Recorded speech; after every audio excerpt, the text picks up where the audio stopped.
The Star Wars movie, The Rise of Skywalker, could have had a better ending, and I'll tell you why. Welcome to More Endings, where we'll be exploring alternate ways Star Wars 9 should have ended. Be prepared for a pleasant surprise as we take you through alternative satisfactory pathways that the movie could have ended, so get ready and also subscribe to this channel for more videos like this. But then, before we begin, let's take a journey down memory lane and see how the movie ended. In a somewhat unlikely scenario, you haven't seen the movie. Spoiler alert! In this latest installment of Star Wars, the Resistance took a final stand against the First Order of the Sith Army at Exegol. Emperor Palpatine revealed to Rey that she was his granddaughter, and by virtue of that, a Sith. He announced he wants Rey to act on her burning anger and kill him, so she can take her claim as Empress. Kylo Ren, the Darth Vader wannabe, son of Leia Skywalker and grandson of Anakin Skywalker, tag team with Rey to take down Palpatine. In the ensuing scene, Palpatine attacks them and senses that they are dyads in the Force. Palpatine then takes from their powers to restore himself. He incapacitates Ren and attacks Rey with a lightning strike, but Rey is able to deflect using both Luke and Leia's lightsabers. Rey incinerates Palpatine, but loses her life in the process. The Resistance's attack in Exegol was successful, and Ren came around to revive Rey with the power of the Force. This drained him, and he died reviving Rey. Now let's talk about how this movie could have ended better. What if no one responded to the Resistance's call for help? This ending is for the lovers of those who are tired of seeing the good guys win against the bad guys. And in truth, life doesn't always work out that way.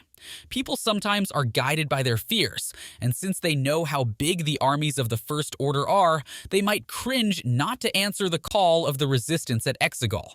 No doubt, this call for help and the substantial response proved decisive in the battle against the First Order at Exegol. It tilted the battle in favor of the Resistance and allowed them to outnumber the armies of the First Order. But then you can't help but wonder, what could have happened if no one responded? Two things. Either the First Order wins without breaking much of a sweat, or we get to witness some sick, cinematic, heroic experience. You know, they could make Poe or Finn go all berserk and take down so many of the First Order ships, or maybe sacrifice themselves to tip the balance of the battle in favor of the Resistance. However, the mass response to the call of the Resistance meant the battle was no longer a battle, but a mere wiping out of the First Order. Kylo Ren lives. It is bewildering when you begin to consider why the writers let the Emperor take the dyad powers of Kylo and Rey just like that. If the power is as powerful as Palpatine had described it, the power of life itself, then Ren and Rey should have been able to defeat a weakened Palpatine without breaking much sweat. But then, perhaps if they had done that, there wouldn't have been a major adversary to conquer in the movie, and the final battle would have just been sports for the Resistance.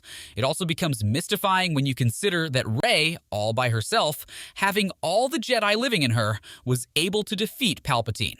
So, this means that Rey had all the powers of the Jedi, and then together with Ren, they had the power of dyad.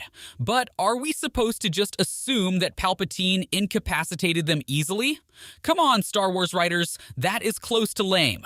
Further, Palpatine said that the dyad power is a power of life itself. Let's even take out the fact that Palpatine incapacitated them easily, but if the power is as powerful as described, why then did Ren have to die after reviving Rey with the Force?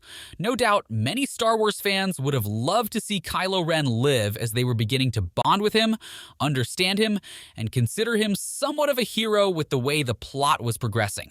But then, we can assume the writers needed a bit of tragedy. But here's a tragedy if they needed one. Finn dies, taking the navigation system down. This is probably for those who love to see heroic martyrs. Some people prefer that their heroes get statues in their honor. They are named after cities or buildings and get praised now and then. This brings the possible ending of Finn dying on the starship when he tries to take the navigation system down. They could have made it so that the ship was blown off, but Poe was not in time to save Finn, and he died, ultimately sacrificing his life to ensure victory. If the writers can kill Ren, then they shouldn't have a problem with Finn dying.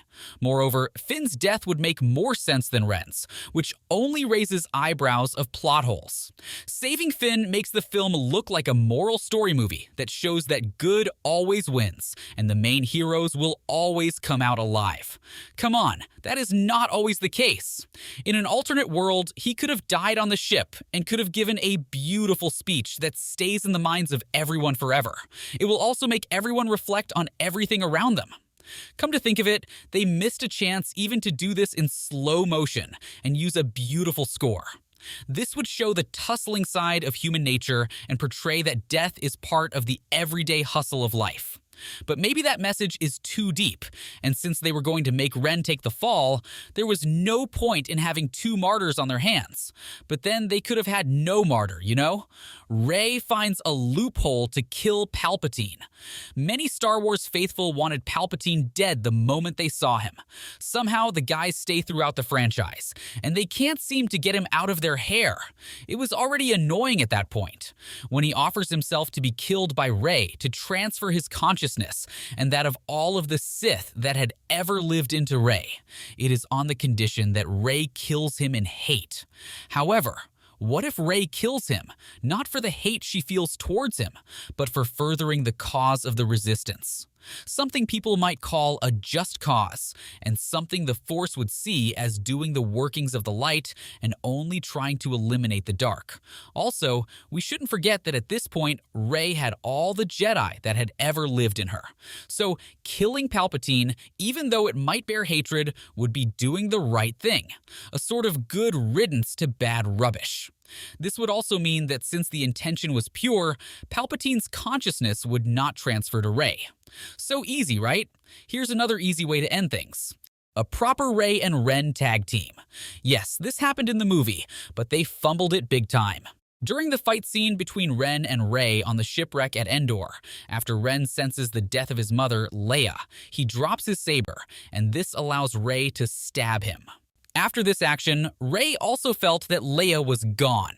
This show of vulnerability at sensing the death of his mother should have alerted Rey to the possibility that perhaps the dude was a Skywalker, after all, who only went to the dark side because he had daddy issues, and his grandfather was his role model. If she had considered this, in their grief, they could have found comfort with each other, talked about their problems, found common ground, and then set their target on their common enemy. From all indications, Ren never really intended to serve Palpatine. He only wanted to be seen and do something worthwhile to fit into the Skywalker name. Perhaps if either of them had proposed a tag team after they had both grieved for the death of Leia, we could have seen a formidable duo in the Force take out Palpatine with ease. But anyway, Star Wars writers believed the powers of the duo, the dyad powers, could not stand against Palpatine. So, who are we to hope for a possible incredible tag team? Coulda, woulda, shoulda, right? So, what's your favorite alternate ending? Let us know your thoughts in the comments section below. You can also give your alternative ending.